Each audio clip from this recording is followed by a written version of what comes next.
Welcome back to House of Shachah, where we talk matters, worship. Still joined by my brother Paul Lemayan and Pastor Elaine Mbidi.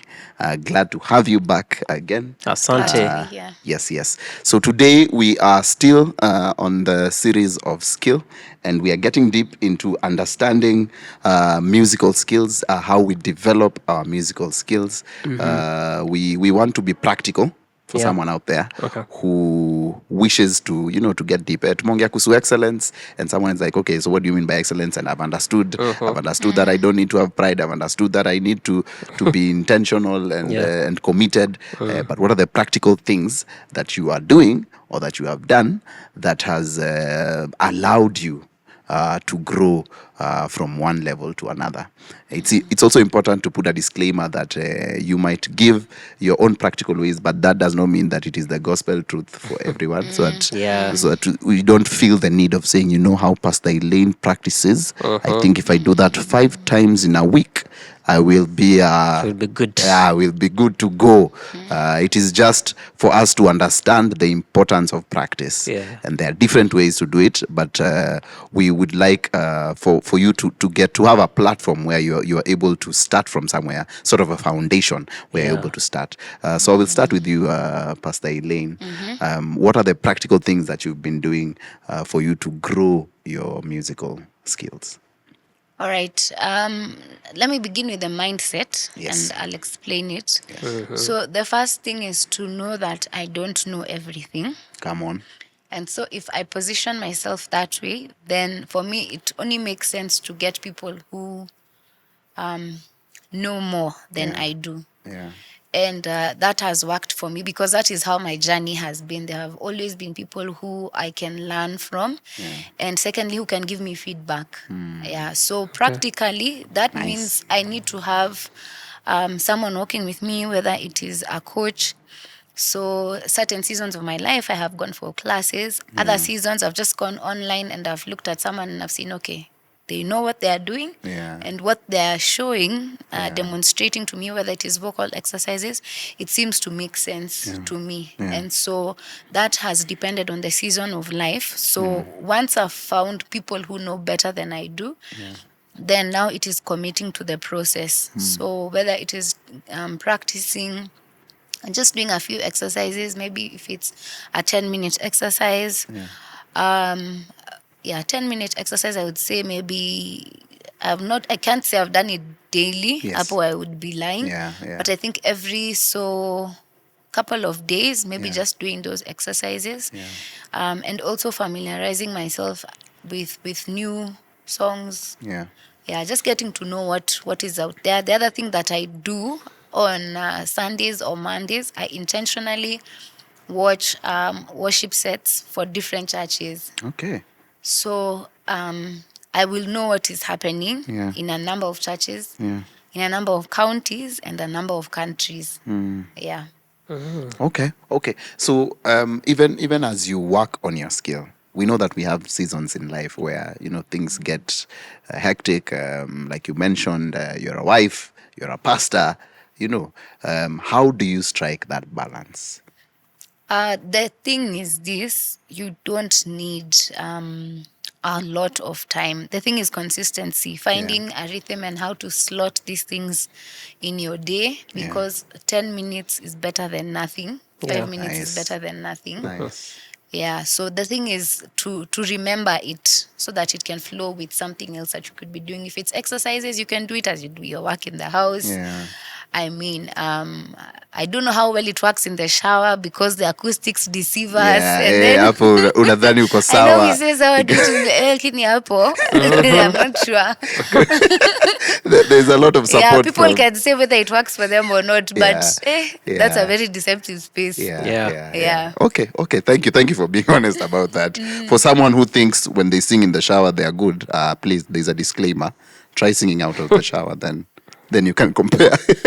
Anyway, Liam, before I take you to coming up with song selection and a criteria of music, how you bring about music as an instrumentalist, I just want you to give us snippets of as a musician, how have you worked on your skill personally?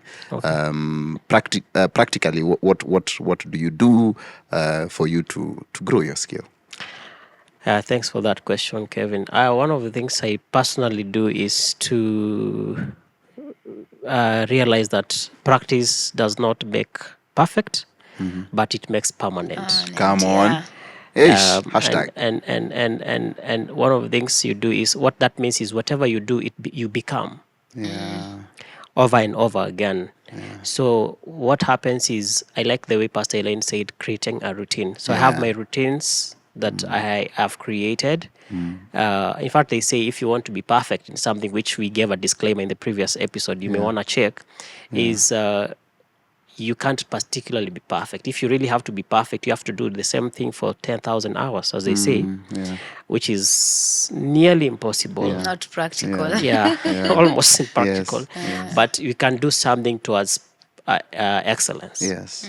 And one of the things I personally do, I set aside time every evening, at least for 2 hours, to just try and do my skills, explore, learning from other people, what chord work they are doing, chord voicing, how can I learn, but also apply.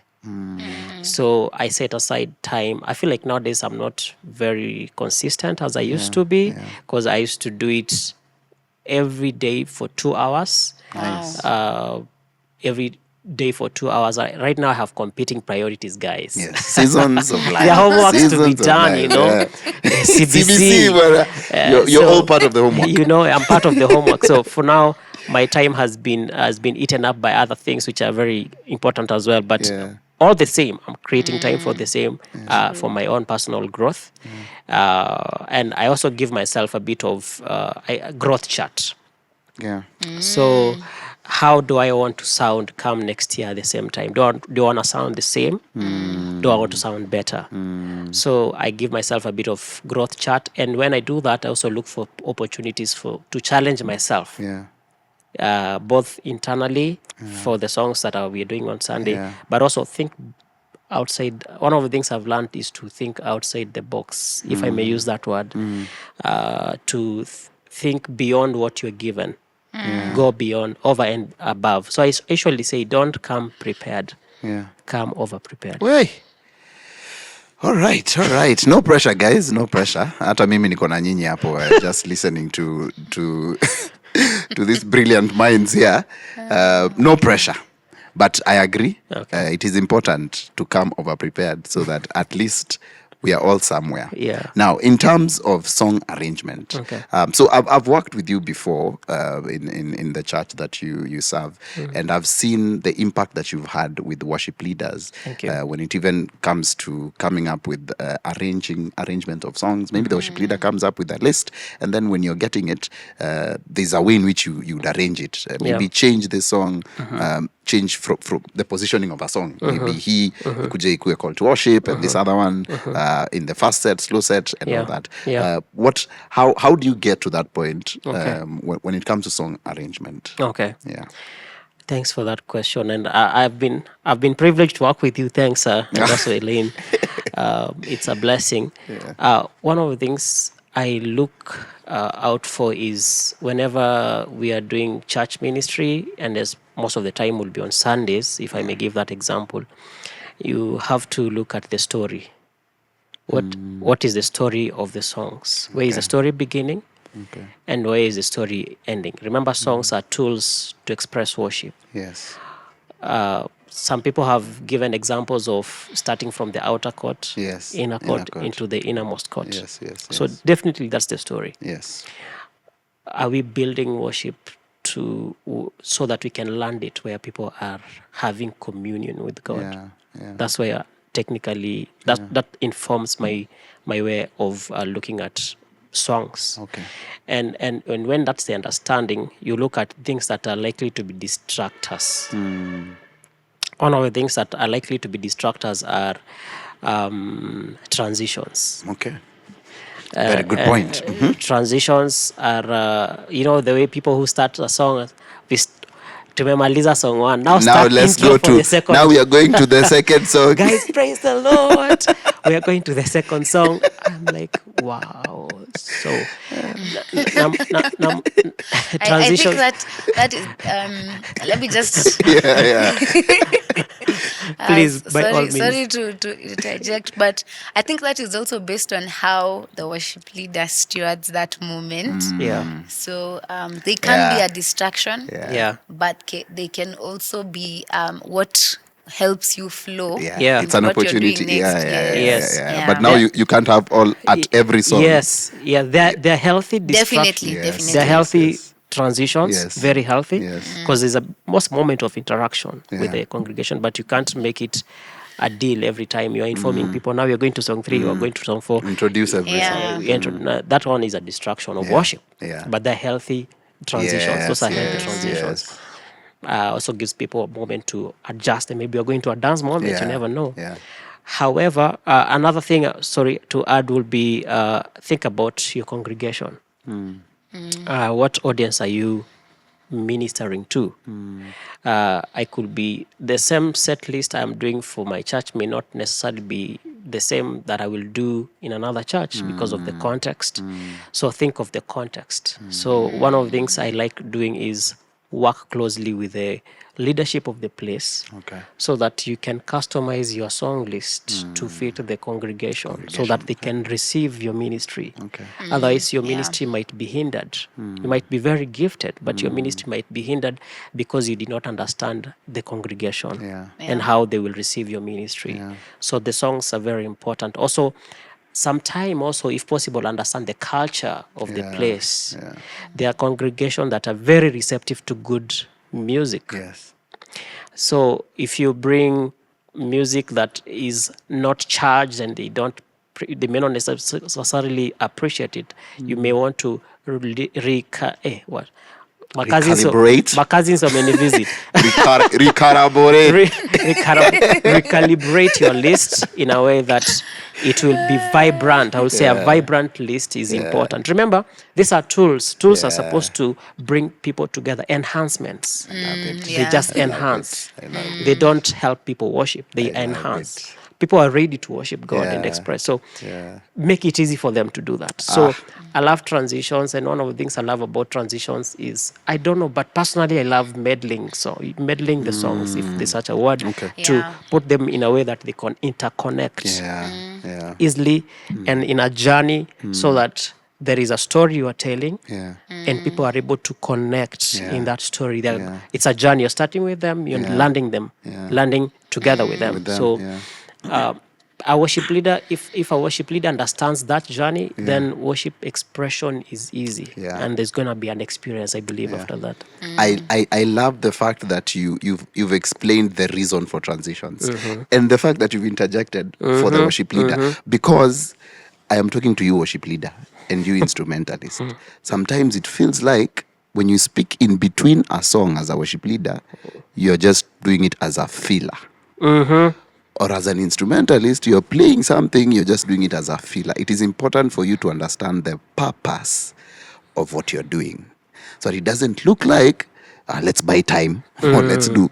So, as Pasi has said, if you are to speak as the worship leader, please have content on what you're going to speak about. Yeah. Prepare so that you know what you're going to say. So it doesn't just look like I am speaking for the sake of it. And for the instrumentalist, if you're transitioning songs, practice, work on that part Yes. together, so that it doesn't just look like we are doing it for the sake of doing it. Correct. Yeah. So before we conclude, I'd like to talk about one thing, technology. So in music in Kenya, we've really grown to very interesting levels, where nowadays people use in-ear monitors, we use loops, click tracks, metronomes. I'll start with you, Pasi, as a worship leader. How has your interaction been with technology, and how has it impacted your worship? I think, okay, my interaction has been it has been both good and bad. Yeah.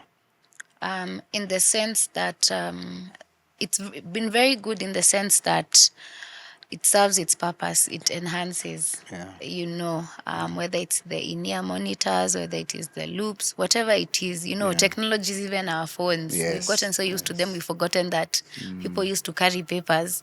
Yeah, so We are going to the next or one. cassettes to listen to songs You for know? practice. Yeah. Yeah, so thank God for these Yeah, things. yeah. Yeah, so definitely they have really been beneficial to me in terms of you carry your music wherever you are. Yeah. And then the fact that now they're easily available to us, and there's also been the training as to how to use them. So they've really enhanced how our music is. Yeah. And so in that way, I would say it's been very beneficial to us. And I'm trying to keep it brief, but on the flip side, I think there's that feeling of, if I do not have the latest equipment, and I know some people can come for me. Please tell us. If our church does not have Bado, we are not able to. where did someone tell me, no, we don't play this kind of keyboards, we play from sisemi alianzia level yake iko wapi, Alitaja instrument fulani. Nikasema, Father, thank you for the resources. Thank you, for that bass guitar, Lord. Yeah, so I think in that sense, and that one is really a condition of our hearts, that if I don't have this, I'm not able to worship. But really, if it's to the audience of one, does it mean that we cannot do what we need to do? We can. I think that conversation has also come up. I saw somewhere, I don't remember where it was, about live recordings, that I cannot do what God has placed in my heart to do because I do not. We want excellence. We want excellence. We really do. I mean, and even with this age of, we are putting things online, quality, and then even in terms of people's attention span. I watched this video, I'm like, hey, it's blurry. I don't have to. Yes. Yeah. So I think it's that balance between the equipment that we have, or the technology that we have, and doing what we need to do, and having it not replace the ministry that God has given us. Having said that, I think it's excellent. Anything that can make our lives easier, it's fine. But as we were discussing it, someone said, tell musicians to stop being lazy singers. Because we will correct. Hey, we will get to that point. We'll correct. And I get why she's saying correct, because so there's this thing called overdubs. There's also pre-dubs where you actually record before the main recording. And sometimes it looks like overdubs is correcting the mess that you have done in the music. But is that really the purpose of overdubs? You get, because I get her point. And there are people who would use that technology to mean, we are just correcting where we've gone off. But aren't we looking at this as a tool, like you've said, to enhance worship in church? Yes. It is a tool to enhance our worship. I know producers will give more insights on this, but technically, when in line of excellence, that's the purpose of, when you're doing overdubs, there is a sense of clarity, and also there is a sense of there's not like noise distraction. There's no noise, I would say. There's no noise. So the producer is able to pick a wave that is clean. They call it clean wave, or rather clean signal, I would say, that is mixable. Or rather, they can do the mixing, make the output better. Because imagine if we are doing recording here, there's drum set here, and there's another instrument there. There's a leakage into my instrument, which is my microphone. But I can do my overdub to make my signal clearer. But again, it does not erase what I did for the live recording. And again, that's why I think you mentioned, you talked of pre-dubs, which also makes it very easy for you to express worship without thinking too much about remembering your parts. Maybe I'm not sure about them. So it makes your life a bit easy. But I think the idea is to give you the live experience. I think that's the whole purpose of these pre-dubs and overdubs. Pretty much. But even beyond that, if I may jump to other technologies that are really being used, especially in our live worship settings will be I mean, part of the technology. I know there's a lot around graphics, but beyond graphics, I will say let me just read one scripture here. I mean, I know we haven't read the scripture. This book of Exodus, chapter 31, 3-5, but I'm not reading everything. It says, I have filled, this is ESV, I have filled Bezalel with the Spirit of God, with the ability and intelligence to work in every craft. So these things we are doing are not out of our own strength and ability. It's God has already deposited that intelligence in us. So it's us to take advantage. For example, we have part of the technology we have is we mostly will use in church. For example, we have the loops, we have the click tracks, we have the stems. I'm sure most people don't know the difference. Let's get to loop. Was that leap? Was that? What was that? So in simple words, stems are basically parts of a song that have been taken. Some of them call them sometimes we call them half-life. They are just parts of the songs that we take to use for during live production. So for example, I could be playing keyboard, but there's some horns playing, but you haven't. No one is playing the horns, but you can hear the horns. So that's just part of the song, but it's now a stem. It's just part of the song. But now the loop is just is a what can I say? It's simply an audio that is repeated on after a certain number of bars. So it could be a certain track. It's a track audio that is repeated after a certain number of bars.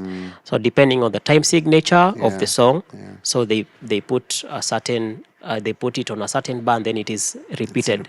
That's why it's called loop. It loops. After 1, 2, 3, 4. Light bulb for someone out there. 4. 1, 2, 3. So it repeats. So for click tracks, that most of the time click tracks are used by the band. The band is the one that uses the click tracks so that they are on time. And they can hear everything on time and they don't lose the time signature. Sometimes it's easy to lose the loop and the stems, but the click tracks help you to be on the time signature. So you wouldn't hear the click track from the front of house, as they said, but the band most of the time will use a click track, which sometimes is accompanied by the metronome inside there.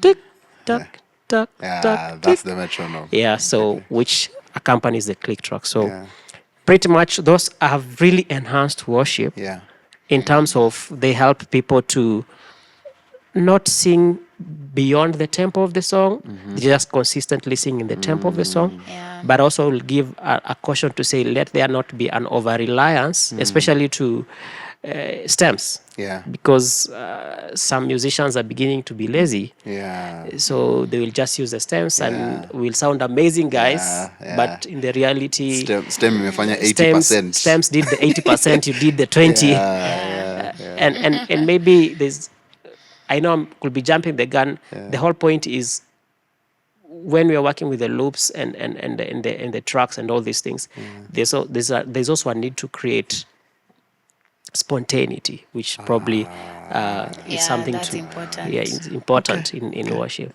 I'll just rest my case there for now, though. Let me tell you, these 2 episodes have just been, I'm here with the and the and the nika sina content. But believe me, I also have content. I just... You're deep. But thank you so much, Lem and Pasi, for your input on this. I think we can't really exhaust this topic. No, we can't. For that reason. I am asking anyone who's watching, who's listening, if you have any question concerning loops and click tracks and and stems and just technology as it is, even knowing where to buy some of these things, please contact us. Just post it down there on the comment section. We will see and we will respond. Any question, even in terms of music, where to get, like Pasi has said, information on your music as a vocalist. If you want to grow your vocal skills, where to get that content, please reach out. We can help you so that we grow together. Thank you so much for listening. Thank you for watching. We are pressed for time, so I will beg for us to finish there. We will meet you guys on the next episode.